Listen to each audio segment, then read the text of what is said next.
रात्री 1:45 नाशिकच्या एका जुन्या हवेलीत रोहन शिरला। लोक म्हणायचे, ही हवेली विंचेस्टर सारखी आहे। इथे दरवाजे स्वतः उघडतात आणि पायऱ्या कुठेच जात नाहीत। रोहनने हसत एक दरवाजा उघडला आणि अचानक तो दरवाजा मागून बंद झाला। तो घाबरून पुढे गेला।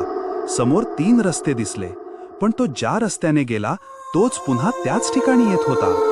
अचानक वरून आवाज आला, टक टक टक। तो वर बघतो, एक सावली पायऱ्यांवर उभी होती। रोहन पळायला लागतो, पण हवेलीचे रस्ते बदलत राहतात। अचानक त्याच्या मोबाईलवर मेसेज येतो, तू इथून बाहेर जाऊ शकत नाहीस। तो मागे वळतो आणि ती सावली आता त्याच्या अगदी जवळ उभी असते। डोळे काळे, चेहरा वाकडा।